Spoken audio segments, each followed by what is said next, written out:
Good morning and welcome everyone to the Kentucky State Capitol for the 20th Annual Children's Advocacy Day. My name is Amelia Williams and I'm a junior from Graves County High School and a member of the Health Youth Ambassadors Program with KYA. This year, Kentucky Youth Advocates is celebrating 20 years of bringing advocates together at the Capitol to rally for kids. Throughout the years, KYA has seen this event grow and evolve, and here today we have over 250 students gathered to raise their voices.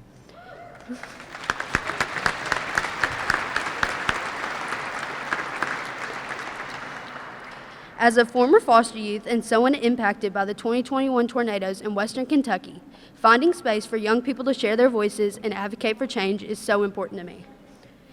At the age of 4, I went into the foster system because of my parents' drug issues and grew up in the system and surrounded by kids in the system. I was blessed with good foster parents and an okay foster experience, but many others were not this fortunate. I saw my brother get sent from home to home and so many other children go through similar struggles. Throughout this, they have caseworkers and lawyers speaking for them, not being able to voice their struggles and concerns for themselves.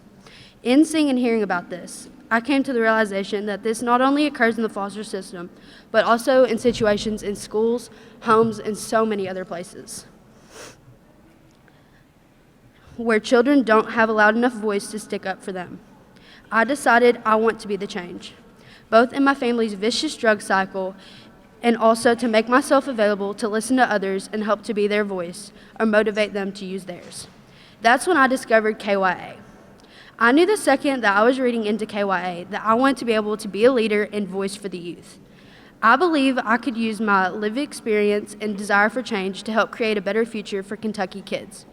I am grateful to be speaking here today in front of Governor Beshear and leaders from the General Assembly, as I can attest to the impact of their decisions on my family and community, especially after my hometown was hit with the December 2021 tornado. My church, First Baptist Church of Mayfield, was hit by the tornado in the middle of a multi-million-dollar renovation and left the whole church wondering how we would function, when we would be back in the building, just a whole bunch of questions. I saw many of my friends' houses torn apart, businesses just gone overnight, devastation everywhere. After it all, there was flat land where buildings used to stand high. But that's not all. I also saw community, a new togetherness that only such a tragedy can bring. And most of all, a deeper appreciation for those who led us through it. People appreciated not only the local leaders, but also the state leaders. Leaders listening to our needs, and most importantly, working together brings the best results for kids like me and communities like mine. Being here today is an opportunity for child advocates from across the Commonwealth to come together with a common priority: Kentucky kids. The commitment to advocating for a better tomorrow for Kentucky kids doesn't end today. We need the energy and passion that you brought here today to continue beyond Children's Advocacy Day as we work together to improve the lives of Kentucky kids and families. I'm now going to turn it over to Terry Brooks. Thank you.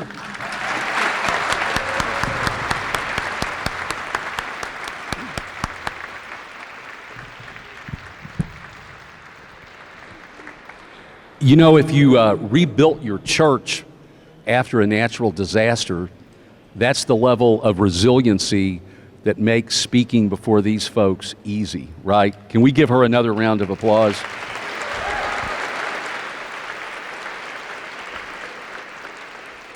The other mention I want to make that's not directly related to CAD, but literally this morning at breakfast, I had a half dozen people mention this. And I want to take just a moment to remind you of a quote, and at least one of you just recently heard this, a quote from Brené Brown, who said that the mark of courage and leadership is vulnerability. I don't know about you, but I was so touched by the courage and vulnerability that the Lieutenant Governor offered during her recent health issue. Would you join me in thanking her?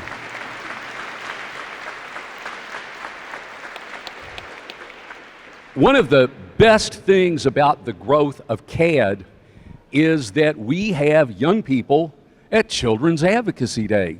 Now, at breakfast this morning, every one of them came up and said, "We are so sorry for missing school today."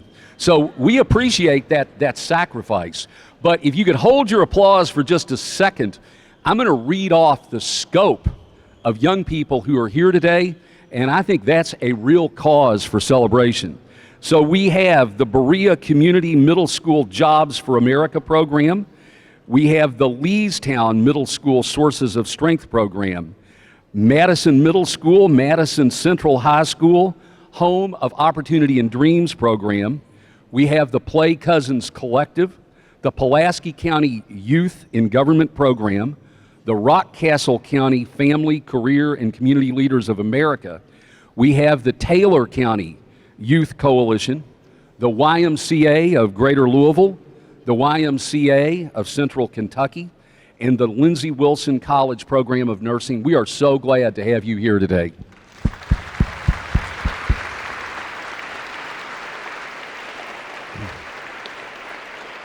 Children's Advocacy Week would not be possible without some folks who have put their money where their mouth is. We want to recognize them today. We want to first of all thank Moser for Kids. We want to thank Save the Children. And we especially want to thank our signature sponsor, Aetna for Better Health of Kentucky. Thank you all for making this possible.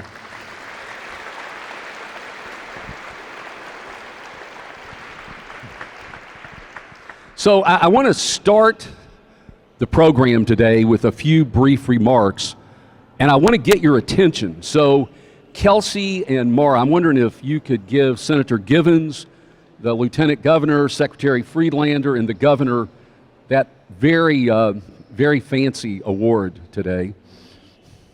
There is a purpose for this.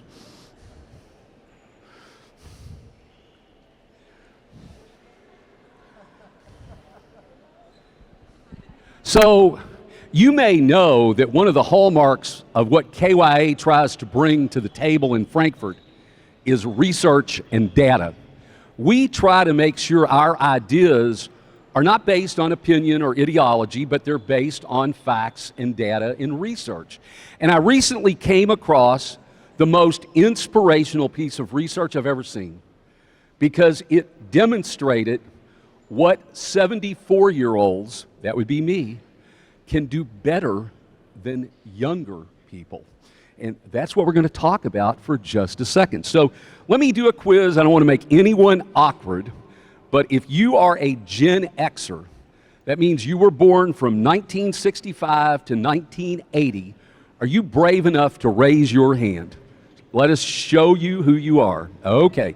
It's going to give you just a little tease, because there's something that I do better than they do. In fact, I do it better than my grandchildren do. And here's what it is: the ability to recognize voices with only 2 words. This started in the United Kingdom because people in the United Kingdom were hacking bank accounts using fake voices. They discovered how to do that. And so British researchers were trying to figure out how this worked. Here's what they discovered.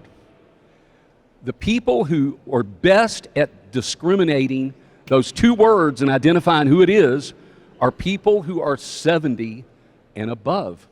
Those folks who just raised their hand, those Gen Xers, the good news is that you do better than millennials and Gen Xers. The bad news is the test group of dogs did better than you. Now, why is that the case? The researchers speculated that people who are as old as I am grew up with one of those. That is called, for some of you students, this is called a phone. And they were attached to walls or had cords, and you couldn't pick them up. And guess what? The key was they didn't have caller ID. So you had to know instantly which girl was calling you, or if that was your mama, and you had to do that instantly. So it made me wonder exactly how well folks in Frankfort listen to kid voices. When kids are on the telephone, we have to count on the governor, the lieutenant governor, Secretary Friedlander, leaders in the Senate and leaders in the House to hear kids. And you and I both know that kids are calling. I bet you the more than 100,000 kids living today in kinship care are calling about support for their families. The more than 200,000 kids who woke up in poverty today, they're asking for creative tax solutions like a state earned income tax credit to lift them out of poverty. The more than 11,000 kids who were maltreated last year are celebrating, frankly, the common ground that the Beshear administration and the General Assembly have found in that area, but they need more. And the more than 600,000 public school students in Kentucky, they're telling you that they have to have teachers who are compensated at a level to keep them in the classrooms. So, what I need to tell you today is I've already done several media interviews, and it would not surprise folks in the General Assembly or the governor that some of them begin by saying, the way Frankfort is, can you get anything done? And my answer is consistent, because I need to tell you that when it comes to kids, I find that Senator Givens, Senator Carroll, Senator Westerfield, other leaders in the Senate, folks in the House, and the Beshear administration, on a consistent basis, find common ground with common sense for common good. And so I want to change the narrative as you approach the rest of this day. I want you to be here with hope that the leaders you're going to hear from today understand that for us to make Kentucky the best place in America to be young, it takes that kind of common action. And I, for one, have a high degree of confidence that we're going to see progress. We're going to introduce our speakers in just a second. I do want to recognize before he splits, Senator Douglas is here. Senator, thanks for being here. Don't want to omit you. So, the first time I ever met Andy Beshear, he will not remember because it was a Father's Day at a restaurant in Louisville. And I didn't know who he was, and he didn't know. I did know who his dad was. But the second time I met with him, he may or may not remember. It was in 2015, and we had a problem. We had over 100 students who we were supposed to work with, and the person who was doing it didn't show up. There was a person there named Crit Llewellyn, who at the time was the lieutenant governor. She's like, don't worry, here's this guy named Andy Beshear. He and I will take them, and we got him covered. So Governor Beshear's first introduction to Children's Advocacy Day was saying, here's 100 kids, entertain them over lunch, and you got great reviews. So whether it's entertaining 100 kids over lunch or being a persistent voice for kids in Kentucky, Governor, we appreciate what you do, and welcome to Children's Advocacy Day. Thanks so much.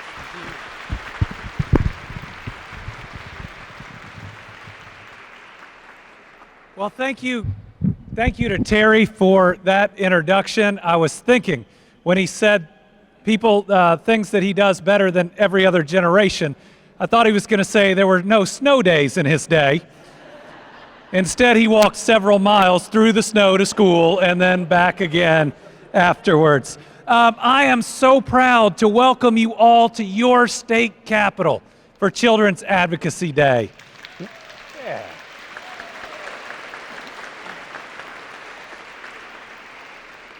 We are better when you are here. We are better when we listen to you. And we are better when we act together to better the lives of every single Kentucky child. As governor, as a dad, or as a person of faith, I believe that every child is a child of God. And every single action that we take ought to lift them up and not push any of our children down. I believe it's our responsibility to make sure every child, especially the most marginalized, have an opportunity to realize their full potential. And at a time when we're creating good jobs for everyone, we can get healthy enough, trained enough, and educated enough to fill. This is our chance to invest in our kids, to create better futures and intra-generational change. that'll reduce poverty, that'll reduce hunger, that'll lift every single family up and put us on a better path, not only to improving our red-hot economy, but improving the outcome for every single Kentucky child in this Commonwealth. I don't know about you, but I'm tired of being 40th in anything. It's time to be in the top 10 in how we treat our kids in everything.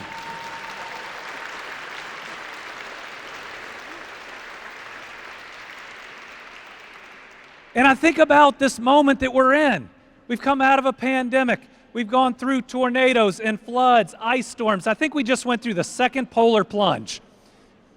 But I think about this moment with a red-hot economy, the best 4-year period of economic growth we've ever seen, the state building the 2 biggest battery plants on planet Earth, nearly $28 billion, a record of private sector investment in us these last 4 years, being the first call that global companies make instead of them pretending like they don't have our number, being at the point where we will never be a flyover state again, but the destination, and just having had the 3 biggest budget surpluses in our history. Now is the time when we have the dollars, and we must invest in our young people to keep this economy going.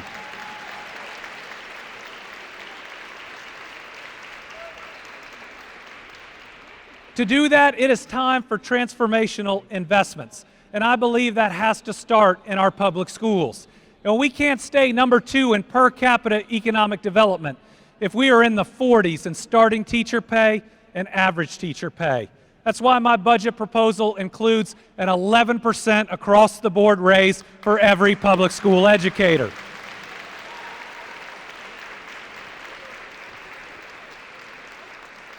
And let me say, I believe every part of government understands that this is a challenge.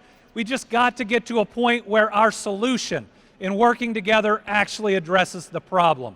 In the last budget, we just put more general money in one area while not fully funding pupil transportation. And what did we get? We didn't get the raises that we needed. Indiana tried doing the same and didn't mandate those raises. But guess what Tennessee did? With a Republican governor and a Republican legislature last year, authorized the largest teacher raises in their history. They are now top 10 and bragging about it. That is our competition. While we're at it, it is time for universal pre-K for every 4-year-old in the Commonwealth of Kentucky.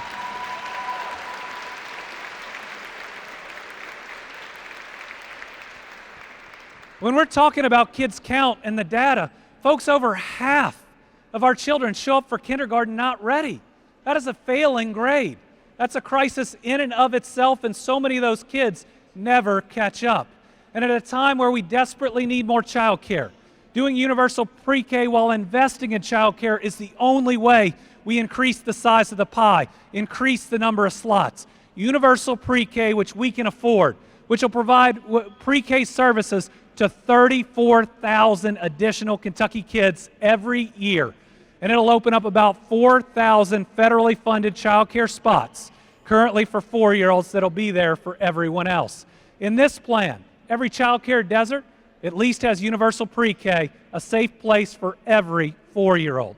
This is our chance to do something special, to do something big, and every place that has done it has seen a bigger jump in the maternal workforce the year after they've done it than any other piece of legislation that's passed. Georgia does it. Other states that are considered red or blue do it. How about you let us know? Is it time for universal pre-K in the Commonwealth of Kentucky?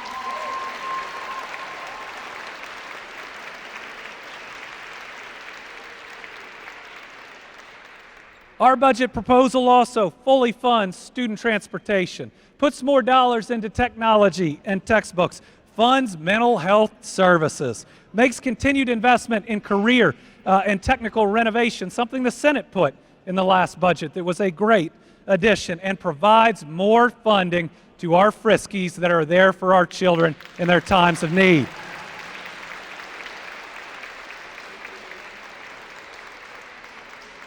Our kids are worth it, and this budget session is an incredible chance for you to raise your voice and for us to make some important things happen.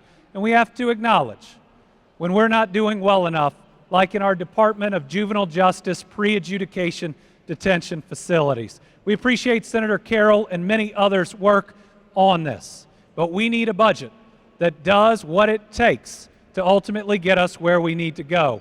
Our proposal would fund 2 new female-only facilities, something not currently in the House budget proposal. Additionally, with that, we need your help. This is the beginning of a budget process. We've done our proposal. The House has put theirs in, but the Senate will come in, eventually get it too, and last time did some really good work in the budget and help develop and deliver a good project. But folks, let me tell you what the current House proposal does. It eliminates 162 positions in DCBS that right now try to ensure our kids are safe. It eliminates 188 positions in the Department of Juvenile Justice, where we desperately need to hire more to keep those areas safe.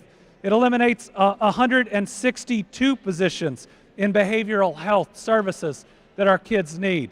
It eliminates 90 Kentucky State Trooper positions, over 240 corrections positions, cuts that we cannot take and deliver the services that are needed.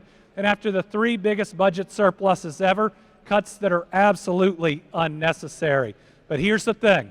This is a long procedure. The budget goes through a lot of options, and each and every one of you has a loud voice to help make sure that we get the very best out of it. What you have a chance to do is to help all of us together deliver the best budget and the best round of funding for our kids to make sure that everyone gets the care and the support they need. I think about that parable of Jesus where he says, "Let the kids come to me and do not deter them." I think that was more than about the children being able to physically get to our Savior. I think it was about the things that hold them back, and that as we as people of faith, as responsible adults, have a duty to each and every child, not just our own, but each of them across this Commonwealth, across this country, and across this world. I believe that when good people raise their voices, it helps us in Frankfort to do the right things. Looking out for our kids isn't partisan.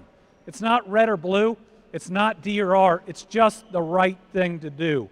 I believe the budget passed 2 years ago was one that helped us move forward.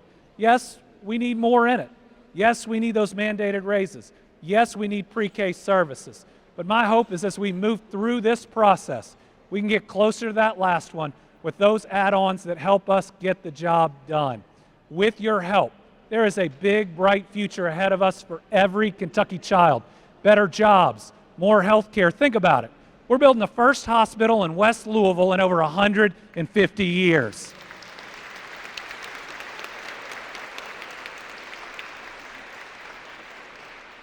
These are our collective values. And if we can speak in a collective language and talk to each other, I believe this can be one of the best budget sessions that we've seen. To all of our young adults that are here today, thank you. Thank you for stepping up, for realizing this is your world and your future.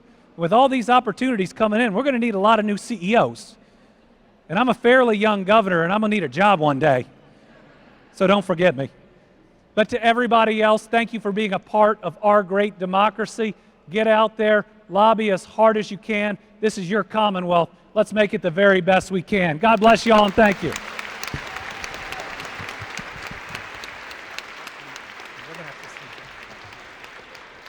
I'm taking my phone, though. Good. We'll look for it in the mansion. Now, I do want to know, is this Terry's bat phone to everyone in government? It is. Before the program continues, I do want to recognize Representative Roberts, who's joined us, and also Senator Wise. And I want to just emphasize one thing editorially. In 2019, Senator Wise and the late Bam Carney fashioned a national exemplar around resilience.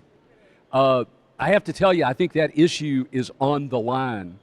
And I hope you will reach out to Senator Wise and ask how you can help make sure that the good work around building resilience and mental health services in schools continues and doesn't get lost. So, Senator, we're counting on you to make that happen. Okay? Thanks. On my phone, I do have a number and it's 1-800-CALL-DAVID. That's our next speaker, because there is no one whom I count on more for counsel, especially when I'm ready to jump off the bridge, than David Givens. He is a guy that somehow combines principles and pragmatism, and I think that's what leadership is. So, Senator, thank you for being here.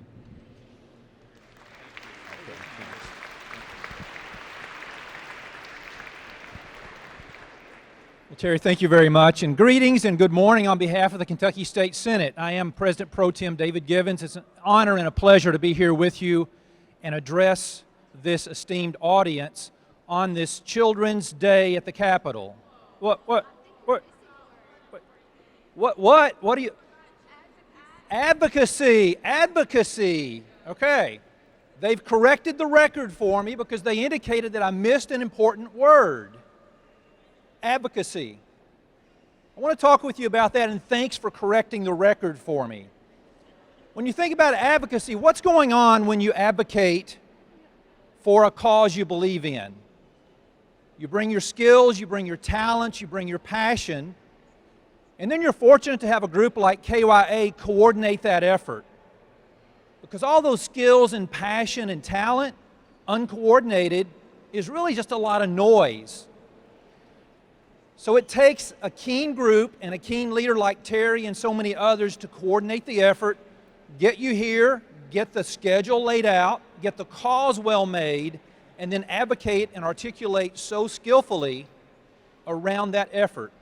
So as you go through the day, I want you to think about the word advocacy, because it is so critical. I'd mentioned earlier what a pleasure it was to be here. In my years of doing policy work, there's no group that I enjoy policy debate and discussion with more than I do KYA. Terry indicated and the governor both indicated we're all for children, so it's an easy cause to get around. How do we balance, especially in a budget session, those competing needs, though? That's where it's really fascinating to be involved in the policy debates and discussions. And when we do get in those rooms and we have those discussions and we narrow our focus down, Terry mentioned three of the key voices on the Senate side, and I want to do a shout out to them again because they're so critical. Senator Max Wise, Senator Whitney Westerfield, and Senator Danny Carroll. Yes, please.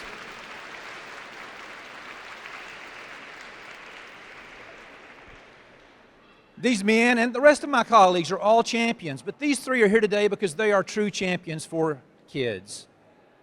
They're the targets of your advocacy lots of times too, though, and rightly so, because they're in the room when those decisions are being made. Now, as we go into this budget session, the governor laid out some of the things we're going to be talking about. And I'm thankful in my 16 years in the legislature, we've continued to move forward in advanced funding, and advance causes, and advance legislation around the issues that most interest you. The beauty of democracy, though, is it is a self-improving process. We come back every 2 years and we write this budget, and we have to decide how to spend the taxpayers' money. So again, that word advocacy. When you make your voice heard by gathering like you are today, by speaking through your senators and representatives. And that's one of the charges I often will put to groups. Does the person that represents you here in Frankfort know you? If you're from Taylor County, one of the Taylor County groups was mentioned earlier. If you're from Taylor County, yes, Taylor County, raise your hand. Awesome. Senator Wise should know your name. That's a measure, and he's shaking his head like he does. That's a measure of his relationship to each of you, and that's what it comes down to. True advocacy happens at that level of a relationship. So as you go through the day, continue the great work you're doing, continue that unified, passionate, skilled voice, and continue to support the cause of KYA and young people across our Commonwealth. Thank you so much.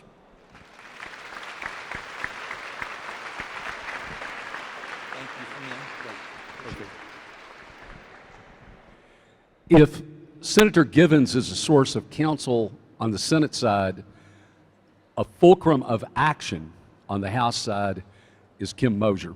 In fact, I believe that one of these signature bills that are going to happen this year is House Bill 10.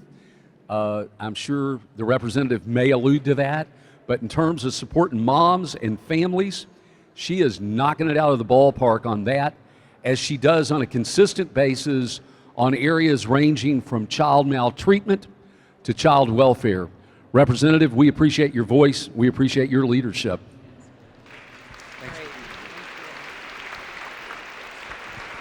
Well, good morning. Good morning. I love seeing this crowd, and what Senator Givens said is so critical. Your advocacy is how we understand your issues. So thank you so much for what you do. Thank you to the KYA for all of your advocacy and the good work that you do.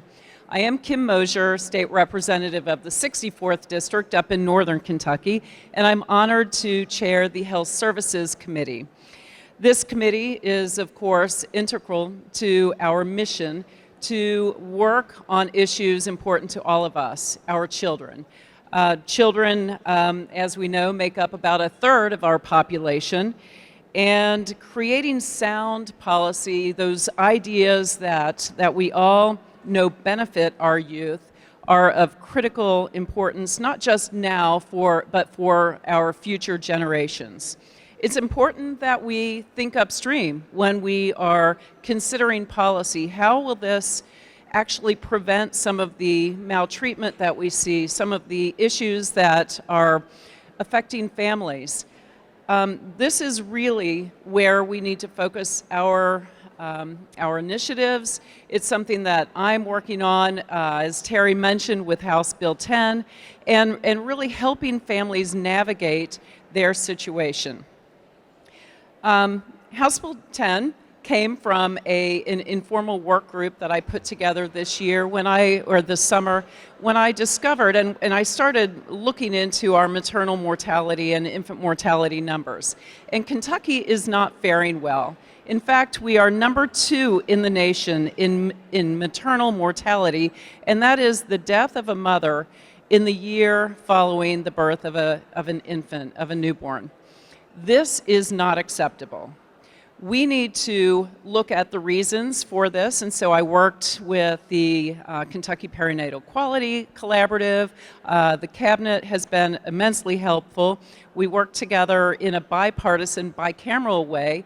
I pulled together legislators who had worked on these issues in the past, and so obviously had a keen interest in this area. We discovered that pregnancy, in some instances, was not a qualifying life event that allowed for insurance coverage, which is crazy because we know that Kentucky suffers from a lot of untoward health issues that we can pick up in that prenatal period. We can identify gestational diabetes, we can identify a substance use disorder, we can identify heart disease, all of these things that affect the mother's health, but also the health of the newborn. So that is one provision in this bill. It also adds a psychiatric access program. It's going to be called the Lifeline for Moms, and it will allow instant access to psychiatry in the form of the OBGYN, can connect to mental health services, make a referral if needed, and really have a more robust system of care in the mental health area for our moms. We are expanding the HANDS program, which is a visiting health program, voluntary for families, but it's a critical piece for those at-risk families to get the postpartum care that they need. And this is something available from prenatal care, early in the pregnancy, all the way through 3 years of life for the child. And it helps work with families in a multitude of areas, but what we're doing is expanding their ability to educate around safe sleep, which we know is co-sleeping is a problem, and a really affects some of our numbers around infant mortality and sudden infant death syndrome. We are also implementing a program around education and counseling for lactation and those supports, so making sure that parents know more about breastfeeding and the importance of that healthy start for newborns. It also will expand education around pediatric head trauma, and the bill also researches the role of doulas and those supports for the birth process. So it does a lot. It's a very important bill this year. I look forward to its passage and working with our colleagues. We also have some initiatives. Another initiative is House Bill 179, and that will help strengthen our maternal and postpartum health outcomes in that it amends the state law to allow voluntary paid family medical leave to be offered as an insurance product. So this is a voluntary program for employers to provide that parental leave that we know is so critical after the birth of a baby. So aside from these examples of our work benefiting families and children, I would be remiss if I didn't talk about our increased budgetary influx into human services. And this is an area, as Senator Givens talked about, it's an area that is of great importance to us to make sure that we have the funding for those programs that we know are working. For example, the legislature appropriated funding for an additional 100 social workers in the last budget, and moving forward, we're looking at that. So that's just one example of how we are supporting families who are in crisis or at risk. And of course, the ultimate goal is for this Commonwealth to become the gold standard in treatment for children and families. The goal is not only reachable, but with your advocacy, we can provide the information that my colleagues, our colleagues need to really advance some of these programs. Before I close, please know that my door is always open. I love seeing all of the groups here, especially the younger folks here to advocate on behalf of kids and our families. It's so important. Again, thank you for being here. Your work is critical, and I just appreciate everything that you're doing. Thank you. Appreciate it. I didn't say I was here. Thanks. Thank you so much, Representative Moser.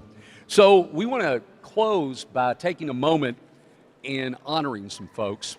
That always gets a little dicey because there's so many people that are heroes and heroines. But we hope that the examples we give you today inspire, inform, and illustrate the difference that you can make. So the first person that I'd like to do, and I think Senator Westerfield is going to help me do this, is inviting Leandria Johnson to come up. Leandria, come on up. Senator, come on up. Leandria is part of a group called Reform Louisville, and they're a group of young people who will tell you very publicly, made a mistake and they're on the right track. And they are working with us to make sure that juvenile justice in Kentucky goes forward, not backward. That we make sure we get into prevention, we look at community diversion options. One of the things that was terrific last year was this group was invited, for instance, to speak to a small gathering sponsored by the Supreme Court. How's that for Supreme Court justices listening to these people? Part of their effort around advocacy was there was a juvenile justice bill before the Senate that they thought they had a better idea than our elected officials. And guess what? Whitney Westerfield, chair of the Senate Judiciary, heard it. Their idea got proposed on the floor of the Senate, and Senator Westerfield gave them all kinds of shout-outs for the idea. So if you wonder, pardon? And Senator Carroll. Okay, I'm getting to Senator Carroll in a minute. And so if you wonder, does your voice matter? Their voice made a difference in a significant piece of legislation last year. Would you join me in thanking Reform Louisville for their work?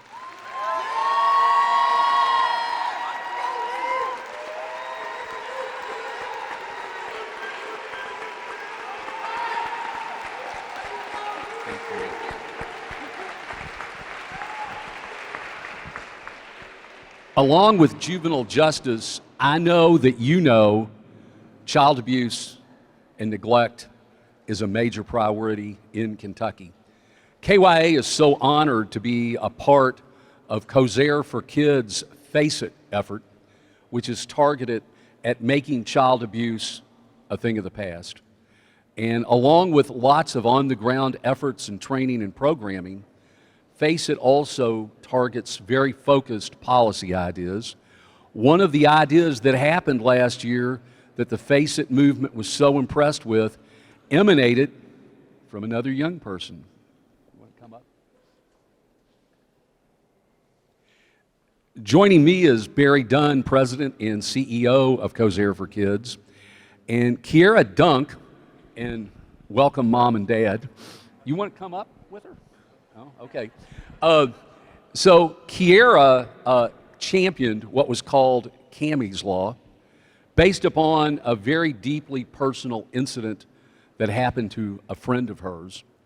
And that was a bill that took important steps forward to protect kids. She's also working on a bill again this year, so maybe a return next Children's Advocacy Day. But would you join me in thanking Kiera for making Cammie's Law possible?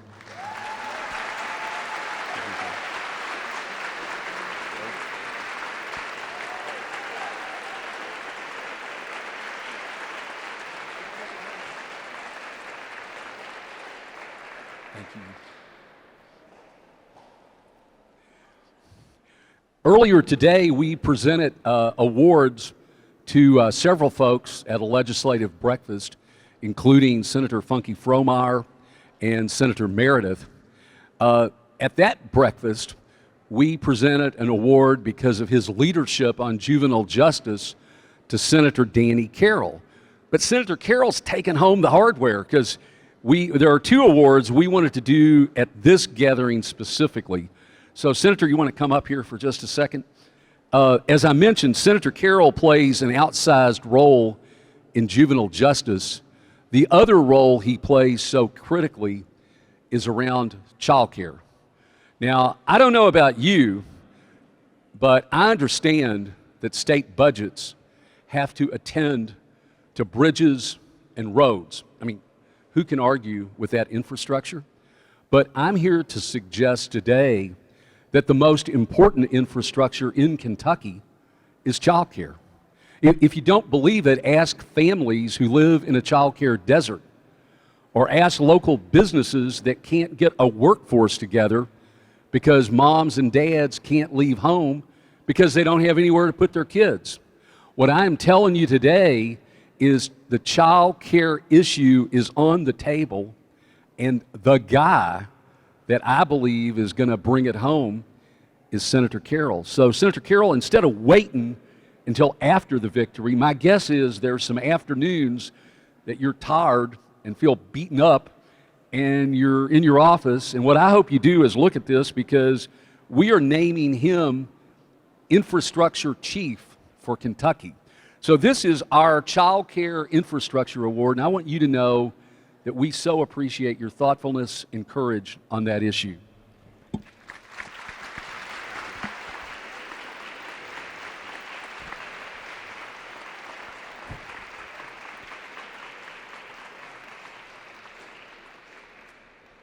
As has been mentioned, this is the 20th Children's Advocacy Day, so we're thinking it may hang around for a while, and therefore we wanted to raise the stakes and create really our seminal award.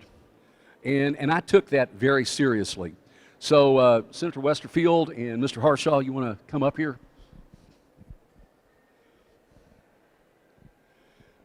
When we were creating this award, we spent some time thinking about what to name it.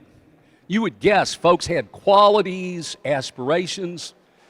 I kind of wanted to go a different way, because when I think of a legacy of someone who cares about kids, I think of a gentleman who you may not know, but who I consider a close friend and a close partner, and his name is Frank Harshaw. Mr. Harshaw is very public in talking about his childhood when he suffered the ravages of a broken child welfare system. And he talks about how a piece of that system, more by accident than purpose, turned his life around. And what he's done as a successful businessman is he has devoted his life and generosity to helping the most vulnerable young people in the Commonwealth. So, first of all, we thought that it might be very appropriate to name an award after Mr. Harshaw.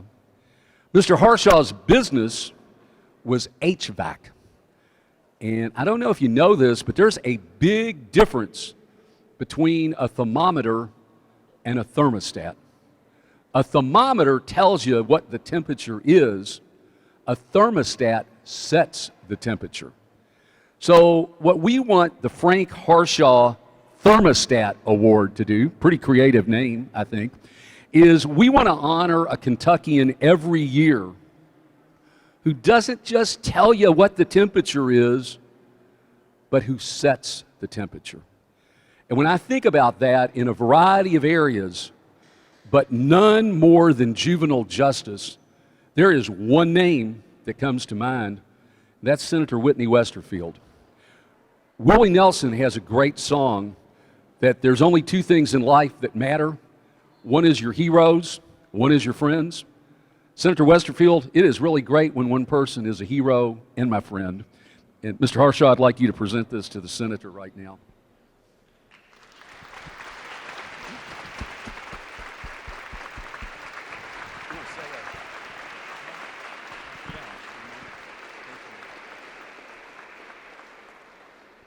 Well, I am sure I don't deserve it, but I'm terribly appreciative of that, and I'm thankful for it. I'm thankful for you, and I'm thankful for your help and advocacy, and for KYA. I dedicate this to all of you that are here to share this message today, and folks like Lee and Quante. There was 30 years ago, I gave my very first speech. I was in a class in 6th grade, an Optimist Club sponsored speech contest, and the very first theme of that speech was, I can make a difference. I nailed that speech competition. And that brought me to where I am today, my public speaking skills there. But I love the speech, and it reminded me, and I think about that when I think about Lee and Quante, who was on his way here, might be stuck in the rain. They made a difference. They came here. They weren't even planning to see me that day, but they saw me actually here in the rotunda. I heard about the program, and I said, I want to talk to them.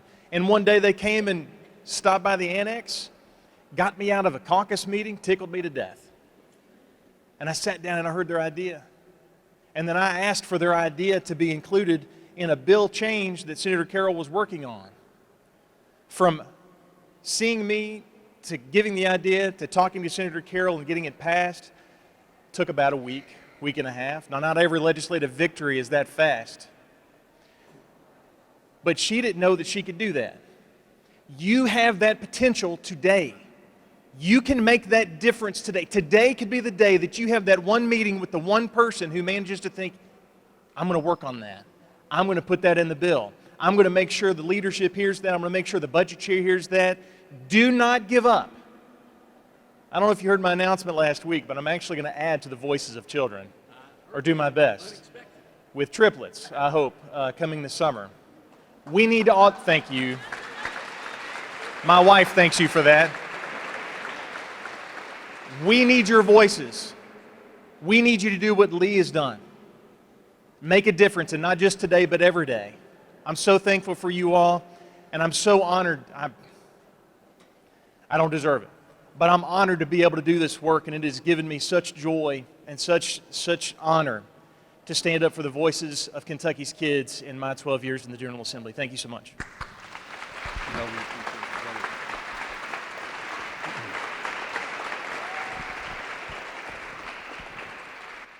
Thank you for being here today.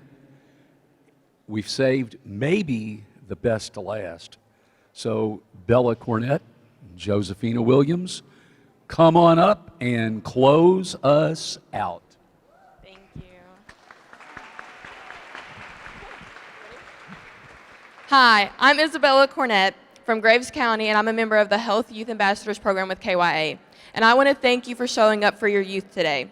We all know that life can be hard, especially for kids. Imagine life being hard and not having that hand to hold. Being a kid in a world with multiple problems, it's hard to find that right support. Growing up, I didn't have that support. I didn't have that hand to hold. But that's why I'm here today, to bring advocates together who can make the change for Kentucky kids and to show our leaders that my voice matters and your voice matters. The youth speaking at these events allows change. These kids that are here today could be speaking or governing these events in 10 years. The kids here need their voice heard. Hello, I'm Josephina Williams. I'm from Oldham County, and I am also a Health Youth Ambassador. Everyone here today plays an important role in kids' lives. Coming from different places, backgrounds, and working in different professions, we all have one common goal: stepping up for kids. We're looking to our leaders, all of you, to listen to Kentucky kids, hear our calls, and represent us in Frankfort. As we wrap up today's rally, we encourage everyone to take action for me and my peers. Check out resources for child advocates at the information table upstairs, and visit the social media station and reach out to your legislators and tell them what's important to you. Thank you, advocates and state leaders, for showing up for kids today and every day. Remember, you were once a kid. You were in our shoes. As a youth in Kentucky, I appreciate what you do because I see the effects firsthand, as do all of the children here and all of the children across our Commonwealth. So join us in one final cheer. Ready? Vote for kids. Vote for kids. Now.